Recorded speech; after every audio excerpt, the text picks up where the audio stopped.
အားလုံးပဲမင်္ဂလာပါအဲ့တော့ကျွန်တော်တို့ main components of computer ပေါ့နော် computer system တစ်ခုရဲ့အဓိက components တွေရဲ့အကြောင်းပြောလာတာပေါ့နော်အဲ့တော့ဒီကနေ့တော့ကျွန်တော်တို့ memory နဲ့ storage အကြောင်းเนาะ memory internal memory ရှိမယ်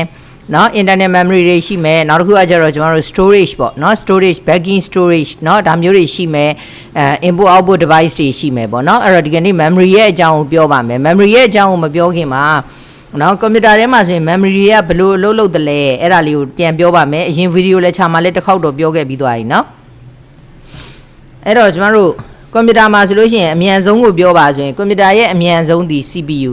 เนาะ CPU ကြီးဒီအမြန်ဆုံးအဲ့တော့ CPU ကအမြန်ဆုံးဆိုတဲ့အခါကျတော့ CPU ကနေပြီးတော့ data တွေကို memory ဘောကနေယူပြီးအလုပ်လုပ်တယ်လို့ပြောတယ်အဲ့တော့ memory ဘောကနေယူလုပ်ဖို့ရအတွက်ဆိုရင်ကျွန်တော်တို့ဒီနေရာမှာsecondary storage ဆိုတာရှိပါတယ်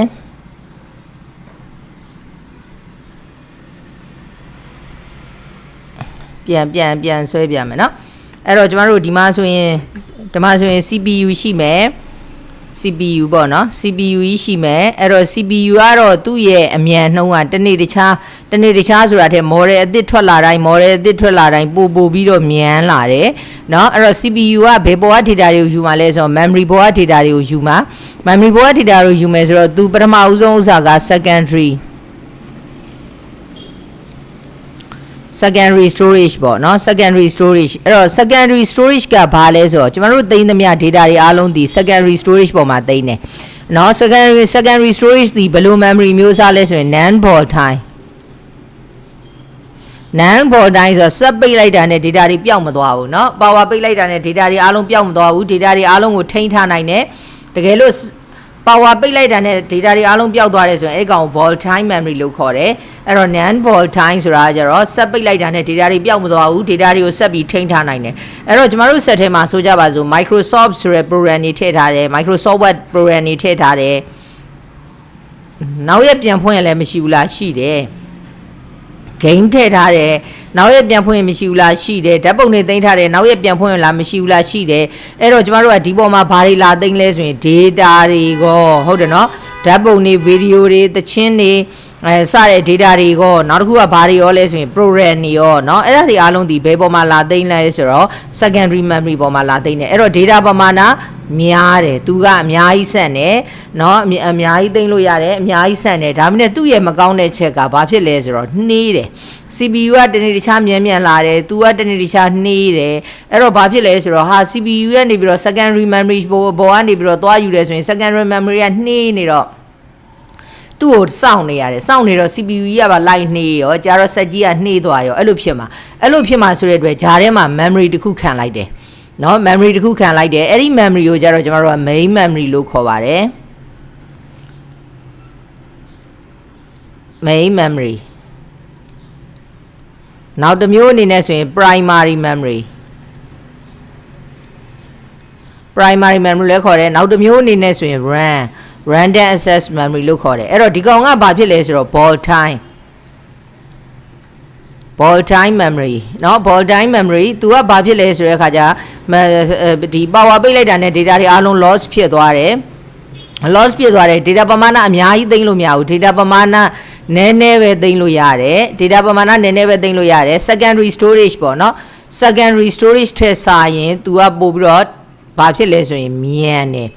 เนาะမြန်တယ်အဲ့တော့ तू ကဘယ်လိုလုပ်လဲဆိုတော့ဒီကောင်က volatile လို့ပြောတဲ့အတွက်စက်ပိတ်လိုက်တာနဲ့ data တွေအားလုံးပျောက်သွားတယ်ဆိုတဲ့အတွက်သူ့ပေါ်မှာ data တွေတော့လာသိမ်းလို့မရဘူးเนาะအဲ့တော့ဘယ်လိုလုပ်လဲဆိုတော့ secondary storage ပေါ်မှာရှိတဲ့ Microsoft Word file လေးကိုဖွင့်လိုက်တယ်ဆိုပါစို့အဲ့တော့ Microsoft Word file ကိုဖွင့်လိုက်ပြီဆိုတာနဲ့ယခုလက်ရှိသုံးတာဖြစ်တဲ့အတွက်ဘယ်ပေါ်ကိုဆွဲတင်လိုက်လဲဆိုတော့ RAM ပေါ်ကိုဆွဲတင်လိုက်တယ်เนาะအဲ့တော့ဖွင့်လိုက်ပြီဆိုတာနဲ့ RAM ပေါ်ကိုဆွဲတင်လိုက်တယ်ဆွဲတင်ပြီးအဲ့ RAM ပေါ်ကိုကားကောင်ကိုဘယ်သူကယူလုပ်လဲဆိုတော့ CPU ကယူအလုပ်လုပ်တယ်ဒီလိုအသွားပြန်နေပေါ့เนาะအသွားပြန်နေအလုပ်လုပ်တယ်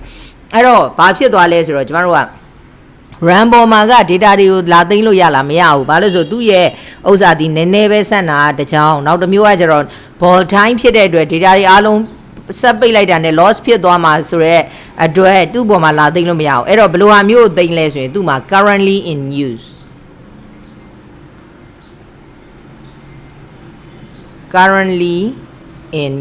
ယခုလက်ရှိသုံးနေတဲ့ဟာပေါ့ယခုလက်ရှိသုံးနေတဲ့ဥစ္စာဥပမာဖွင့်လိုက်ပြီးဆိုတာနဲ့ game ကစားမယ်ဆိုရင် game software ဒီ secondary storage ပေါ်မှာတင်ထားတယ် game software ဒီ secondary storage ပေါ်မှာတင်ထားမယ်အဲ့ဒီ secondary storage ပေါ်မှာတင်ထားတဲ့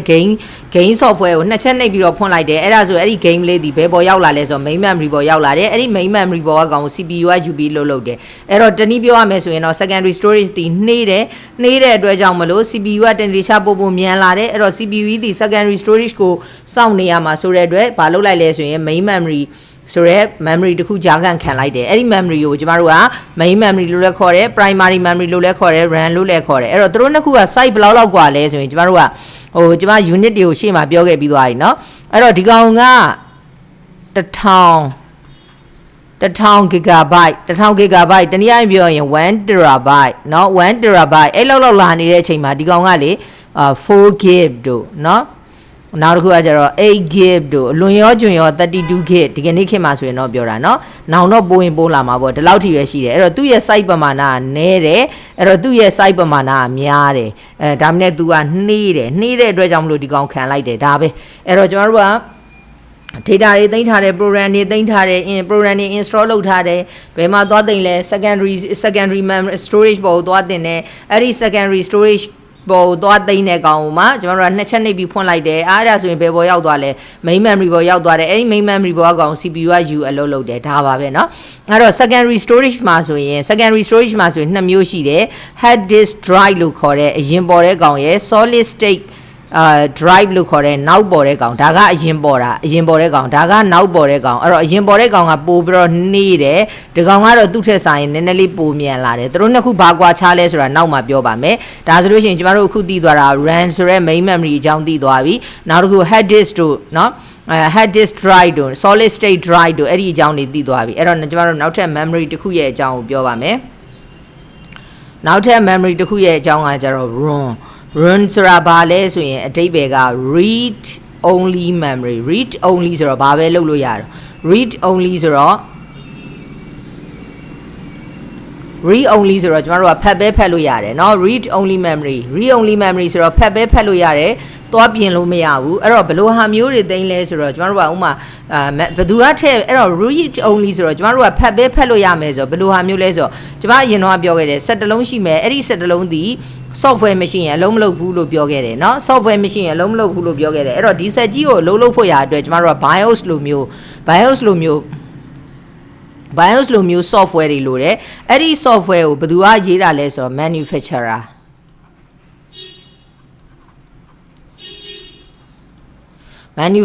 ဆိုတာထုတ်လုပ်တဲ့သူဒီစက်ကိုထုတ်လုပ်လိုက်တဲ့သူကဒီစက်ကြီးအလုပ်လုပ်ဖို့ရအတွက်လိုအပ်တဲ့ BIOS လိုမျိုး software မျိုးကိုဘယ်ပေါ်မှာထည့်ပေးလိုက်လဲဆိုတော့ ROM ပေါ်မှာထည့်ပေးလိုက်တယ်အဲ့တော့အဲ့ဒီ software ဒီအရေးကြီးတာဖြစ်တဲ့အတွက်ကျမတို့ဒီ read only ဖတ်ပဲဖတ်လို့ရမယ်အဲ့ဒီကောင်ကိုသွားပြင်လို့မရဘူးเนาะအဲ့တော့ manufacturer ပဲထည့်ပေးလိုက်မှာ manufacturer ထည့်ပေးလိုက်တဲ့ကောင်ကြီးကိုကျမတို့က read ပဲလုပ်လို့ရမယ်သွားပြင်လို့မရဘူးဒါပါပဲအဲ့တော့ memory တွေကိုပြောမယ်ဆိုလို့ရှိရင်တော့ memory မှာဆိုလို့ရှိရင်အဲ့တော့ဒီကောင်က manufacturer ထည့်ပေးလိုက်တဲ့ကောင်ကြီးပျောက်သွားလို့ရမလားဘယ်ရမှာလဲအဲ့တော့ non board time memory เนาะကဲဟုတ်ပြီအဲ့တော့ကျမတို့ memory အမျိုးအစား memory ဒီဘက်က RAM နဲ့เนาะဒီဘက်က RAM ရဲ့ဒီဘက်က ROM ရဲ့အဲ့နှစ်ခုကိုကြတော့ကျမတို့က memory လို့ခေါ်ပြီးတော့ဒီဘက်ကကောင်ကိုကြတော့ storage လို့ခေါ်တယ်ဘာလို့ဆို data တွေသိမ်းထားတဲ့ကောင်မလို့ဒီဘက်ကကောင် storage ဒီနှစ်ခုကကြတော့ memory เนาะအဲ့တော့သူတို့တွေအားလုံးဒီဘယ်ပေါ်မှာသွားတက်လဲဆိုတော့ motherboard ပေါ်မှာသွားပြီးတော့တက်တယ်အဲ့တော့ဒီကောင်ကတော့ secondary storage ကတော့ကျမတို့နှစ်မျိုးလာတယ်เนาะ motherboard ပေါ်ကိုကျိုးနဲ့သွားချိတ်တယ် internet လဲလာသလိုနောက်တစ်ခုကကျတော့ကျမတို့ USB အပေါက်တို့ဘာလို့နဲ့ချိတ်သုံးတယ် external เนาะ USB အပေါက်တွေဘာတွေနဲ့ချိတ်သုံးတယ် external ဆိုပြီးတော့လဲလာတယ်နှစ်မျိုးရှိတယ်ပေါ့เนาะဒါဆိုလို့ရှိရင်ကျမတို့ memory ရဲ့အကြောင်းသဘောတရားလေးသဘောပေါက်လောက်ပြီးဖြစ်တဲ့အတွက်စာအုပ်ထဲကိုသွားပါမယ်ကဲဟုတ်ပြီအဲ့တော့ internal memory တဲ့ internal memory မှာဆိုလို့ရှိရင် तू က hard disk ကိုကြတော့ तू က storage လို့ခေါ်တာဟုတ် hard disk ကိုကြ storage လို့ခေါ်တာဖြစ်တဲ့အတွက် hard disk ဒီ storage ထဲမှာပါမယ်internal memory ထဲမှာပါမှာကတော့ RAM ရှိမယ် ROM ရှိမယ်ပေါ့နော်အဲ့တော့ကျမတို့ကဘာလဲဆိုတဲ့အခါကျတော့เนาะဘယ်လိုဟာမျိုးကိုသုံးလဲဆိုတော့ဟောဒီမှာall the program instruction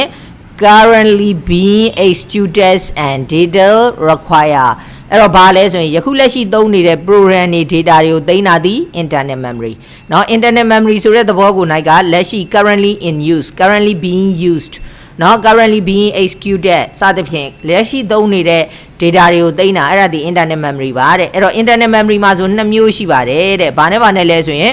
random access memory လို့ခေါ်တဲ့ RAM နဲ့ read only memory လို့ခေါ်တဲ့ ROM ဆိုပြီးတော့2ခုပါပါတယ်တဲ့เนาะ2ခုပါပါတယ်တဲ့အဲ့တော့ random access memory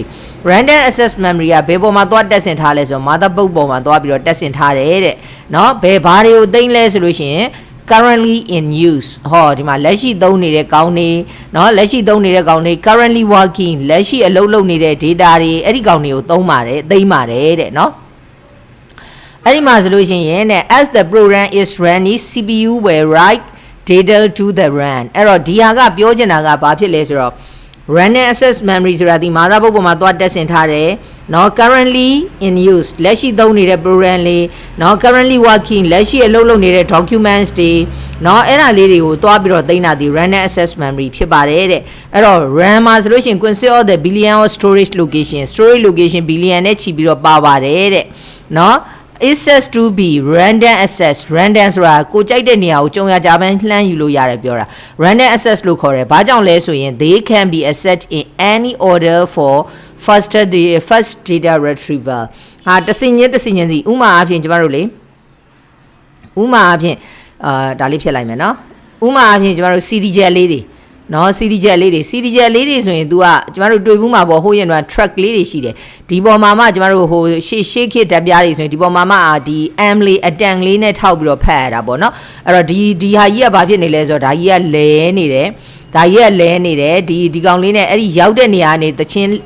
ဟိုဖွင့်သွားတာပေါ့နော်အဲ့တော့ဘာဖြစ်လဲဆိုတော့သူကဟိုဟာပေါ့ sequential လို့ပြောရမလားတစ်ခုပြီးမှတစ်ခုသွားလို့ရတာပေါ့နော်အဲ့တော့ဒီ random access memory ကြအဲ့လိုမဟုတ်ကိုကဒီကောင်ကိုလိုချင်တယ်ဆိုအဲ့နေရာကိုတန်းယူလိုက်လို့ရတယ်အဲ့ဒါကိုကျမတို့က random access လို့ခေါ်တယ်ဒါကြောင့်မလို့ random access memory ဒီဘာဖြစ်လဲဆိုတဲ့အခါကျတော့ကိုကြိုက်တဲ့နေရာကို access in any order ကိုကြိုက်တဲ့နေရာကိုတန်းယူလို့ရတာဖြစ်တဲ့အတွက် fast မြန်တယ်เนาะအဲ့တော့ random access memory ဒီဘာတဲ့တော့ ball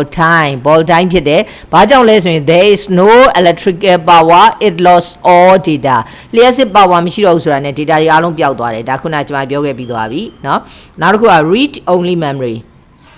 အဲ့တော့ read only memory ကကြတော့ဘယ်မှာလဲဆိုတော့ integrated circuit chip เนาะ circuit chip တခုပဲအဲ့ဆိုကျွန်တော်တို့ circuit chip တွေရဲ့အကြောင်းကျွန်တော်တို့သိခဲ့တယ်ဘာတွေလဲဆိုလို့ရှိရင် read only memory ကလည်း circuit chip ပဲ CPU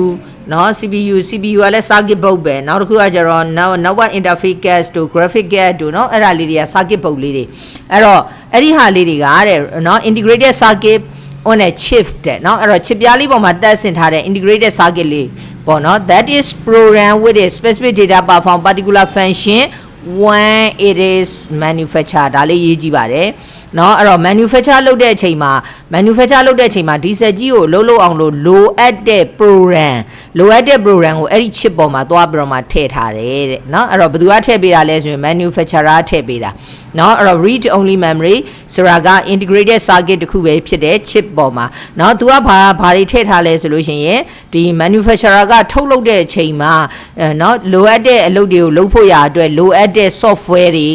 နော်လိုအပ်တဲ့အချက်လက်တွေကို program ရေးပြီးတော့ထည့်ထားတာအဲ့ဒါဒီ read only memory ROM မှာတဲ့ဥပမာအနေနဲ့ဆိုလို့ရှိရင်ဘယ်လိုဟာမျိုးလဲဆိုလို့ရှိရင် BIOS လိုဟာမျိုး BIOS ရဲ့အရှိကောက်က basic input output system အဲ့ဒါဘယ်ပေါ်မှာသိမ်းလဲဆိုရင် ROM ပေါ်မှာသိမ်းတယ်เนาะအဲ့တော့ဘယ်အချိန်မှာအဲ့ဒီကောင်ကိုအသုံးပြုလဲဆိုရင်ကွန်ပျူတာဖွင့်လိုက်တဲ့အချိန်မှာအဲ့ဒီကောင်ကိုအသုံးပြုပါတယ်တဲ့အဲ့တော့ဒီနေရာမှာကျွန်မသိစေချင်တာ boot add ဆိုတဲ့ဥစ္စာလေးဥမာအဖြစ်ကျွန်တော်တို့က set တစ်လုံးဝယ်လိုက်ပြီဆိုအဲ့ set ထဲမှာ operating system လည်းမပါဘူးဘာ software မှမပါလာဘူး BIOS တော့ပါတာပေါ့เนาะအဲ့ခါမှာကျွန်တော်တို့ကဘာဖြစ်လဲဆိုတော့ဟာ operating system လေးထည့်ခြင်းနဲ့ CD jet ထဲကနေထည့်မယ်လို့ပြောခဲ့ရင် BIOS တွေကနေသွားပြီးတော့ boot app ပေါ့เนาะပထမဦးဆုံးဒီ OS ကိုဘယ်ကသွားရှာမှာလဲ CD jet ကသွားရှာမယ်ဟုတ်ပြီ CD jet ကနေသွားရှာပြီး set ထည့်လိုက်မယ် set ထည့်လိုက်ပြီဆိုတော့ဘယ်ပေါ်ရောက်သွားမလဲကျွန်တော်တို့ main memory ပေါ်ရောက်မလား hard disk ပေါ်ရောက်မလား operating system ကြီးဒီအများတန်းရှိနေတာဖြစ်တဲ့အတွက်ဘယ်ပေါ်ရောက်မလဲ hard disk ပေါ်မှာရောက်မယ်အဲ့တော့ hard disk ပေါ်မှာရောက်မှာဖြစ်တဲ့အတွက်ကြောင့်မလို့အဲ့ဒီ hard disk ပေါ်မှာရောက်သွားတဲ့ operating system နော်အဲ့တော့နောက်တစ်ချိန်ကြာလို့ရှိရင်ဖွင့်ရင်ဘယ်ရပဲဖွင့်တော့မလဲ CD jet မသုံးတော့ဘူး hard disk ပေါ်တင်ထားတဲ့ဟာကနေဖွင့်မယ်ဆိုရင် boot ပေါ့နော်ဘယ်ကနေတော့ဖွင့်မှာလဲဆိုလို့ရှိရင် hard disk ပေါ်ကနေတော့ဖွင့်မယ်အဲ့လို set တွေချိန်လို့ရတဲ့ကောင်မျိုးပေါ့နော်အဲ့တော့ပြောရမယ်ဆိုလို့ရှိရင်တော့ run ဆိုတာက program လောက်ထားတယ်ဘယ်သူက program လောက်ထားလဲ manufacture လုပ်တဲ့အချိန်မှာသူ့ရဲ့ specific function တွေကိုလုပ်ဖို့ရအတွက်ပေါ့နော်နောက်တစ်ခုကကျတော့သူ့မှာဘယ်လို software မျိုးပါတာလဲ BIOS လိုမျိုး software BIOS ရဲ့အခြေကောက်ကတော့ basic input output system ပေါ့နော်အဲ့ဒါ ROM ပေါ်မှာပါတယ်ဘာဖြစ်လို့လဲဆိုရင်အဲ့ဒါကကွန်ပျူတာဖွင့်လိုက်တဲ့အချိန်မှာ तू ကစပြီးတော့လှုပ်လှုပ်တယ်စပြီးလှုပ်လှုပ်ပြီးတော့ကဟာ operating system ဘယ်မှာရှိတယ်လို့ setting ထားထားလဲเนาะဥမာအနေနဲ့ဆိုလို့ရှိရင် hard disk ထဲမှာရှိတယ်လို့ထားထားတယ်အဲဆို hard disk တွေက operating system ကိုဆွဲတင်အဲ့လိုပုံစံမျိုးပေါ့စက်ကိုအလုပ်လုပ်ဖို့ရအတွက်လိုအပ်တဲ့ software ပေါ့เนาะဘယ်သူကထည့်ပေးလိုက်တာလဲဆိုတော့ manufacturer ထည့်ပေးလိုက်တယ်အဲ့တော့ it tells the hardware device to ensure that there is no errors and load basic software to communicate with them เนาะအဲ့တော့ဒါလေးကရေးကြည့်ပါတယ်เนาะ तू ကပြီးတော့ဘာလုပ်ပေးလဲဆိုစစ်ဆေးပေးတယ်ဘာလို့စစ်ဆေးပေးတာလဲဆိုရင် hardware devices တွေအားတဲ့ to ensure there is no error အဲ့တော့ကျမတို့က set တစ်ခုကိုဖွင့်လိုက်ပြီဆိုလို့ရှိရင် set တစ်ခုကိုဖွင့်လိုက်ပြီဆိုရင်အဲ့ဒီ BIOS software ကဘာလုပ်ပေးလဲဆို set ထဲမှာရှိတဲ့ hardware တွေဒီပုံမှန်အလုပ်လုပ်လားဆိုတာ तू ကလိုက်စစ်တယ်ပုံမှန်အလုပ်လုပ်လားဆိုပြီးတော့လိုက်စစ်ပြီးသွားလို့ရှိရင်ပုံမှန်အလုပ်လုပ်တယ်အလုပ်မလုပ်ဘူးဆိုတာကိုအတန်လေးနားထောင်ပြီးတော့သိတာတယ် तू ကတီးဆိုရဲအဲ့လိုအတန်လေးတွေပြပေးတယ် error ရှိမရှိကိုလေနော်အဲ့ဒါကြောင့်မလို့တဲ့သူကနေပြီးတော့じゃ hardware device အဲ့ဒီသူ့ရဲ့ဥစ္စာကဆက်ဖွင့်လိုက်ပြီဆိုတာနဲ့ तू ကဘာစစ်ပေးလဲဆိုရင် hardware device တစ်ခုချင်းစီမှာ error ရှိသလားမရှိဘူးလားစစ်ပေးတယ်မရှိဘူးဆိုကမှအဲ့ဒီဟာတွေကိုပုံမှန်ချိတ်ဆက်လုပ်အောင်လုပ်ပေးတယ်တဲ့ the data can be read နော်အဲ့တော့ run ဆိုတဲ့အတွက် data တွေကိုဘာလုပ်လို့ရတော့ read လုပ်လို့ရတယ် but it cannot be changed ပြောင်းလို့တော့မရဘူး read only ဆိုတော့ read ပဲလုပ်လို့ရတယ်အဲ့တော့ CPU cannot write to the run ပေါ် data တွေသွားရိုက်လို့မရပါဘူးတဲ့ run နဲ့မတူတဲ့အချက်က run ဒီပါတယ်တော့ non volatile เนาะဆိုလိုတာကတော့ power ပိတ်လိုက်ရင်တော့မှ data တွေအားလုံးကိုထိန်းထားပေးနိုင်တယ်အဲ့တော့ပြန်ပြီးတော့ကောက်ရမယ်ဆိုရင်တော့ read only memory ကလုတ်ပေးတဲ့အချက်နှစ်ချက်ရှိတယ်ပထမတစ်ချက်ကကျတော့ဘာလဲဆို boot လုတ်ပေးတာဆက်စချင်းတက်လာပြီဆိုလို့ရှိရင် operating system ဘယ်မှာရှိတာလဲ hard disk မှာရှိတာလား CD jet ထဲမှာရှိတာလားဘယ်ရရှိတာလဲအဲ့ဒီမှာရှိတဲ့ဟာကိုသွားပြီးတဲ့အခါကျတော့မှ operating system ကိုကောက်တင်ပေးတဲ့အလုပ်အဲ့တလုပ်လဲလုပ်ပေးတယ်နောက်တစ်ခုကကျတော့ဆက်ဖွင့်လိုက်ပြီဆိုတာနဲ့ तू ကဘာလုပ်လဲဆိုရင်hardware components တွေအားလုံးပုံမှန်အလုပ်လုပ်ရလားလို့စစ်ပေးတယ်ပုံမှန်အလုပ်လုပ်တယ်ဆိုလို့ရှိရင်တော့သူကဆက်ပြီးအလုပ်လုပ်သွားမယ် operating system တွေဘာတွေဖွင့်ပြီးတော့ပုံမှန်အလုပ်မလုပ်ဘူးဆိုလို့ရှိရင်တော့အတန်လေးတွေမြည်ပေးတာမျိုးပေါ့နော်အဲ့လိုမျိုးလေးတွေလုပ်ပေးတယ်အဲ့တော့ तू ကသူ့စီမှာရှိတဲ့ BIOS software ဒီဘယ်သူကထည့်ပေးတာလဲဆိုတော့ manufacturer ထည့်ပေးတာဖြစ်တဲ့အတွက်ကျမတို့ဒီယူသုံးလို့ရတယ်ဒါပေမဲ့လည်းလို့သွားပြင်လို့တော့မရဘူးเนาะအဲ့တော့ non volatile memory ပေါ့နော်အဲ့တော့question เนาะ question ကကြတော့ state what is pre-store on the RAM ပေါ်မှာဘာတွေကိုကြိုသိမ်းထားတာလဲတဲ့เนาะ destroy the text of RAM ရဲ့အလုပ်လုပ်ပုံ RAM ရဲ့ text ပေါ့ RAM ရဲ့ text ကတော့ရှင်းတယ်လေ currently လက်ရှိသုံးနေတဲ့ program တွေလက်ရှိသုံးနေတဲ့ data တွေအဲ့ဒီ data တွေကိုဘယ်ပေါ်မှာသိမ်းလဲကျမတို့ RAM ပေါ်မှာသိမ်းတယ်เนาะဒါပါပဲနည်းနည်းလေးပို့ပြီးတော့ကိုက search လုပ်ကြည့်မယ်เนาะ explain the difference between volatile and non-volatileရဲ့ဂျားထဲမှာရှိတဲ့ difference ဆိုတော့ volatile ဆိုတာကတော့ power ပိတ်လိုက်တာနဲ့ data တွေအားလုံး loss ဖြစ်သွားတယ် non volatile ဆိုတာတော့ power ပိတ်လိုက်ရင်တော့ data တွေ loss မဖြစ်တာเนาะနောက်တစ်ခုက either ROM or RAM is volatile the other non volatile which is waste เนาะအဲ့တော့တကယ်လို့သာတဲ့သူက either or no ROM or RAM is volatile the other is non volatile เนาะတစ်ခုက volatile ဖြစ်ပြီးတော့တစ်ခုက non volatile ဖြစ်တယ်ဘယ်ကောင်က volatile လဲဘယ်ကောင်က non volatile လဲပေါ့เนาะကဲဟုတ်ပြီအဲ့ဒါဆိုလို့ရှိရင်ကျမတို့ input output device တို့ backing storage တို့เนาะအဲ့ဒါလေးတွေက video lecture ရှည်သွားမှာဆိုတဲ့အတွက်နောက်တစ်ချိန်မှပဲနောက် video lecture မှပဲတွေ့ပါမယ်ကျေးဇူးတင်ပါတယ်